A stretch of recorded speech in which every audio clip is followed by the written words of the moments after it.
2 de septiembre, mes de la Biblia, segunda catequesis. Hoy trataremos el tema de la transmisión de la revelación divina. Dijimos ayer entonces que para poder comprender la Sagrada Escritura desde un punto de vista católico, es necesario enmarcar su estudio teniendo en cuenta algunas ideas, algunos conceptos más amplios. El primero de ellos es el de la revelación. Es este proceso a través del cual Dios, mediante acciones y palabras íntimamente unidas, se comunica a los hombres. Esa revelación, esa palabra de Dios, esa intervención de Dios en la historia, llega a su culmen en Jesucristo. Y Jesucristo ha enviado a sus discípulos a que transmitan, a que prediquen el Evangelio por todos los pueblos hasta el fin del mundo, hasta su segunda venida. Ha querido entonces que esa revelación se transmita. Pero es muy interesante pensar en esto. Esto quiero que lo grabes muy bien. Jesús no escribió ningún libro. Jesús tampoco ordenó a los apóstoles escribir ningún libro.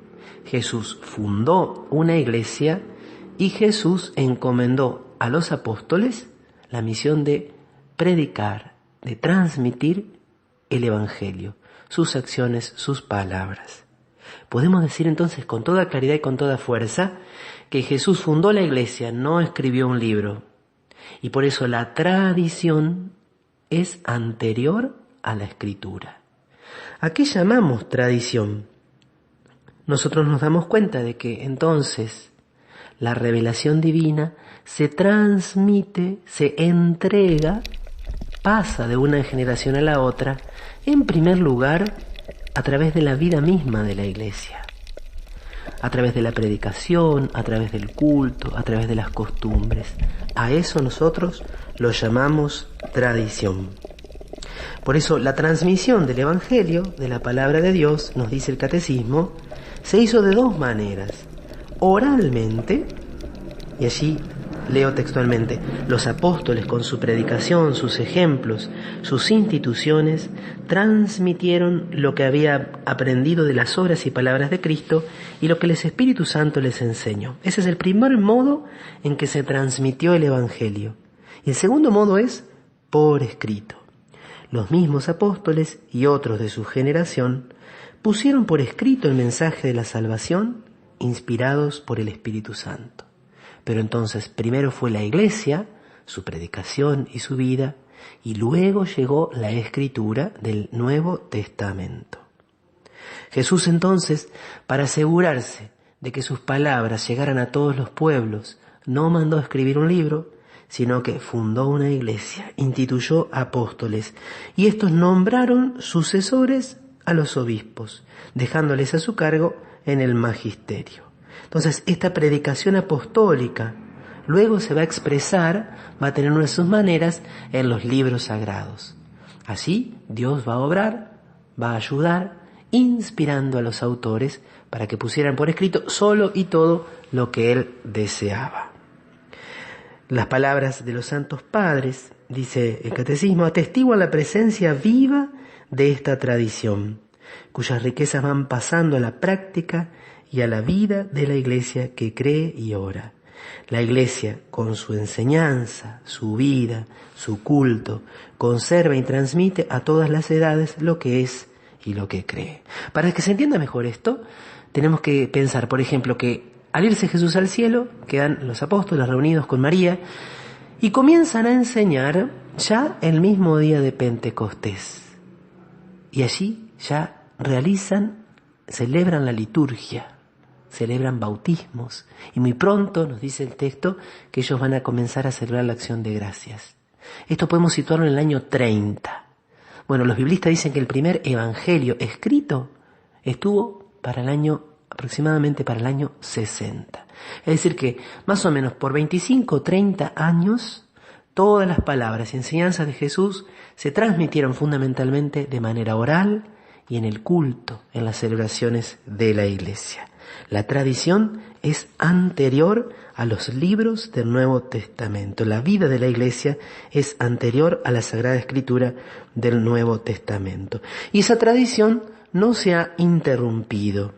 La comunicación que el Padre ha hecho de sí mismo por su Verbo sigue presente y activa en la Iglesia. Aquí cita nuevamente el Catecismo al Concilio Vaticano II, un texto hermosísimo. Dice: Dios, que habló en otros tiempos, sigue conversando siempre con la esposa de su Hijo amado, es decir, con la Iglesia. Dios sigue conversando con la esposa. Así el Espíritu Santo, porque la voz viva del Evangelio resuena en la Iglesia y por eso en el mundo entero, va introduciendo a los creyentes en la verdad plena y hace que habite en ellos intensamente la palabra de Cristo. Tal modo que la tradición no es un proceso simplemente humano, no es un proceso donde intervienen solamente los hombres con sus facultades, sino que es guiada por el Espíritu Santo. Él sigue educando, sigue instruyendo a la Iglesia y llevándola a la verdad plena. ¿Y cuál es la relación entre tradición y escritura? Aquí el Catecismo dice, en primer lugar, que están íntimamente unidas y compenetradas. Surgen de una misma fuente, se funden en cierto modo y tienden a un mismo fin. Dicen algunos, la escritura es un modo de tradición. Se transmitió de muchas maneras el Evangelio de Cristo. Uno de los modos es la escritura, que una vez establecido, una vez aparecido en la Iglesia, adquiere por supuesto un estatus de primer orden, un estatus donde nosotros podemos descubrir allí la presencia viva de Cristo. Una y otra hacen presente y fecundo en la Iglesia el misterio de Cristo, que ha prometido estar con los suyos hasta el fin del mundo. Son dos modos de transmisión. La escritura es la palabra de Dios en cuanto escrita por inspiración del Espíritu Santo.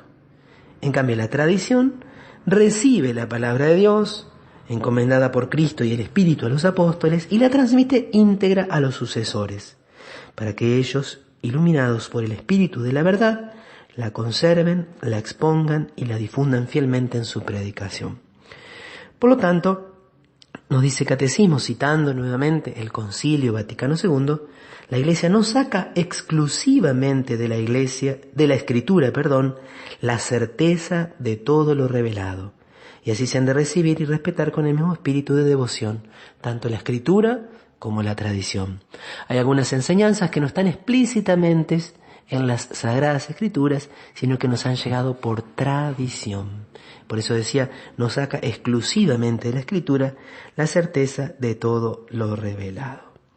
Entonces, a esta tradición nosotros siempre la escribimos con mayúscula para distinguirla de las tradiciones teológicas, disciplinares, litúrgicas que van surgiendo en el tiempo en distintos puntos del mundo. Esta es la gran tradición común a todos los creyentes, a todos los católicos y en gran medida a todos los cristianos. ¿Y a quién se le confía la misión de interpretar la Escritura a la luz de la tradición? Al magisterio de la Iglesia. Ese depósito sagrado, así lo llama también la enseñanza magisterial, tomando este término de la primera carta a Timoteo y de la segunda carta a Timoteo, o también el depósito de la fe, es confiado por los apóstoles al conjunto de la Iglesia. Allí el magisterio de la Iglesia, es decir, el Papa y los obispos en comunión con él, tienen el oficio de interpretar auténticamente la palabra de Dios, oral o escrita. Por eso es tan importante el magisterio de la Iglesia, es tan importante esta Iglesia que es apostólica, sigue siendo conducida por los sucesores de los apóstoles. Así en esta Iglesia algunas veces se van a proclamar dogmas de fe, así ejerce de manera solemne el magisterio, y también en esta Iglesia encontramos lo que se conoce como el sentido sobrenatural de la fe, una expresión hermosa donde se dice que todos los fieles no pueden equivocarse en la fe. Se manifiesta esta propiedad suya tan peculiar en este sentido sobrenatural de la fe de todo el pueblo, cuando desde los obispos hasta el último los laicos cristianos muestran estar de acuerdo en cuestiones de fe y de moral, no se pueden equivocar. Termino citando el texto que dice: la tradición y la escritura y el magisterio, según el plan prudente de Dios, están unidos y ligados, de modo que ninguno puede subsistir sin los otros. Los tres, cada uno según su carácter y bajo la acción del Espíritu Santo, contribuyen eficazmente a la salvación de las almas.